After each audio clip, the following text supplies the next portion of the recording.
Can you hear me? Am I talking louder? I have to talk louder. You probably gonna have to talk louder for that to hear you. Oh. Okay. Hello, my name is Julia, and I'm going to do an informative speech on The Sims, how a life simulation game changed the way we play. Imagine building your dream home, landing your dream job, and creating the family you always wanted without ever leaving your computer. Sounds too good to be true, right? Well, that's what The Sims gives you the capability to do. Susu, hello, in Simlish, in this world where you are in control of every variable imaginable, but without losing the excitement of the unexpected gameplay, influenced by your autonomous Sims, if you deem them worthy to be. Even if someone has never played a game from the franchise itself, people are aware of The Sims and what they are. The Sims has been a total game changer in the world of simulation and hobby-style gaming from its beginning. The Sims is mentioned in today's pop culture, has articles online, websites, game forums, or it can show up as chaotic gameplay on your For You page. In short, The Sims is relevant in game design, emotional connection, or social representation. As someone who's been playing since a tween, and yes, still currently a simmer approaching her 30s, I can speak firsthand about the influence the Sims have. In this speech, I'll show you how The Sims changed the gaming industry, making players more emotionally connected while encouraging a safe, fun space, especially for women, to express uninhibited creativity. Will Wright, the creator of The Sims, actually came up with the game after designing a totally different game, Raid on Bungling Bay, all about destruction. From a game that was just about destruction, he went off to experience a game that would be more focused in creativity. His idea of this game had a hard time taking off. It was hard to get published, so he co-founded Maxis with Jeff Braun, an entrepreneur looking to get into the gaming industry. With their partnership came SimCity in 1989. SimCity was all about building a city, affecting your weather, your environment, and just all around being in control of a metropolis. To be a hobby-style game, it really reached great heights. Its success stretched beyond the physical value of selling 1 million copies. It was so influential, it was even used in urban planning and political science classes. But what's so unconventionally exciting about the game is that there's no way to win or lose. It's really about your creativity and what you get out of the game. The SimCity reached great success, and they continued to drop Sim titles like Sim Earth and Sim Ant, but it didn't go as far as SimCity did.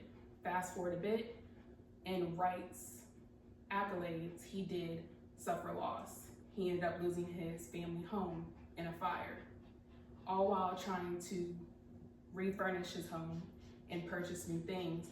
It kind of came to him why humans attach such value in their things. Why do we feel like we have to replace those belongings? Ultimately, Wright contemplated if people thought buying things would fulfill their wants and needs enough to make them happy. Cue a game where the players build a virtual house and fill it with items, and The Sims would serve as the thing to score how well everything was furnished. Maxis was secured by EA in 1997, and shortly after, The Sims was released February 4th of 2000. SimCity had already opened the door of creativity, but The Sims expanded the world. Now players could design homes, build families, choose careers, and decide how their Sims life would go. The player took a role of a digital god, if you will, but in a nice way, I'd like to say. The franchise grew quickly, and from there migrated from not only computer to consoles, GameCube, PS2, Xbox.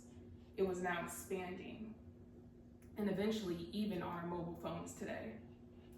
EA would go to release Sims 2 in 2004, Sims 3 in 2009, and The Sims 4 in 2014. With the release of expansion packs and add-ons, The Sims, as well as their world, would become more elaborate and immersive with each edition. Each release added a new complexity to The Sims. Those complexities introduced feelings to gameplay. And yes, I know one could become enveloped with the storyline of a game and draw, no attachment to the characters. One could even play a survival game where they do have to keep up with the health of their character in order to sustain the game. But I'm talking about actual emotions, where if your sim gets overwhelmed by work or comes home tense, they're too uncomfortable to perform a happy interaction or crack a joke.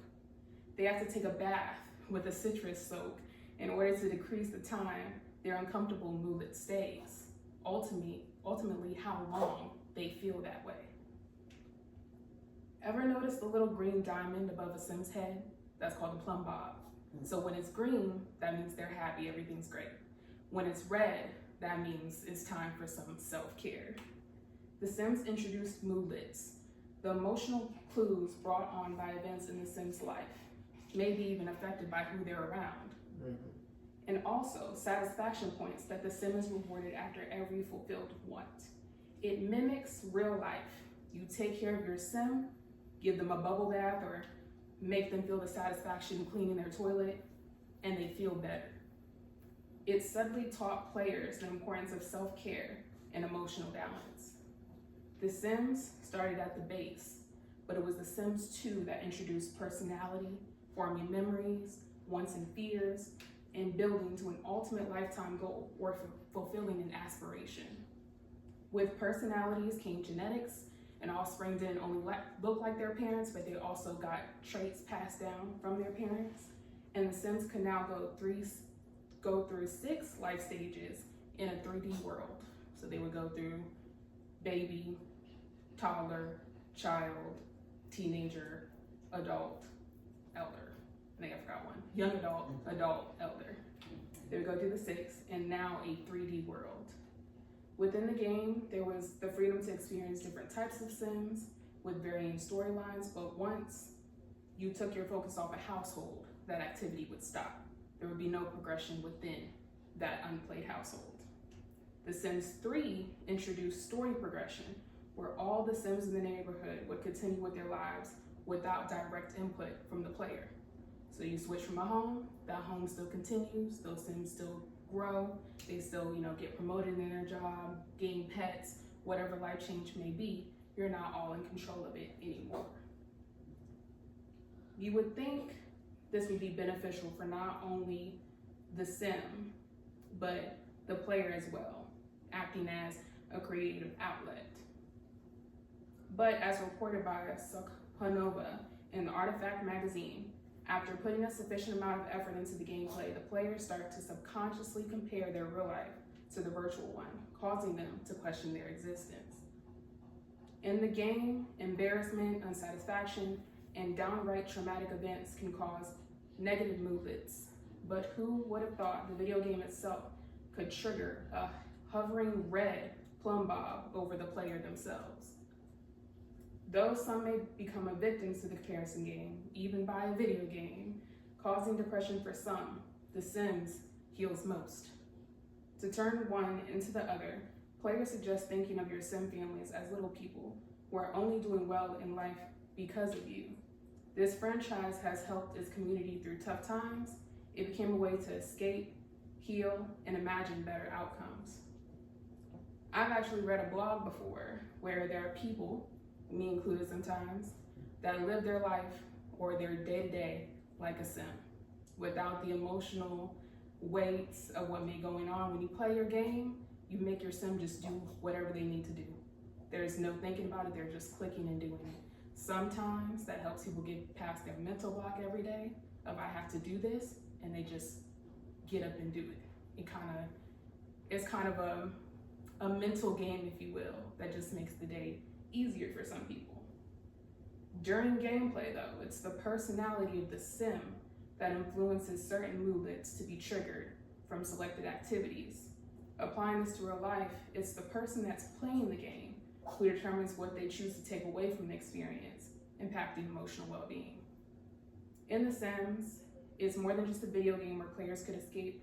It became a community where players could express themselves as themselves or their inner hidden selves and be accepted there. One of the coolest things about The Sims is that it wasn't just made for gamers, it was targeted towards the creatives. According to an article published by R. Young and Game Rant, it was one of the first big titles with a near 50-50 gender split in its player base. And as of 2017, women ultimately dominated 60% of The Sims 4 players, aged 18 to 24.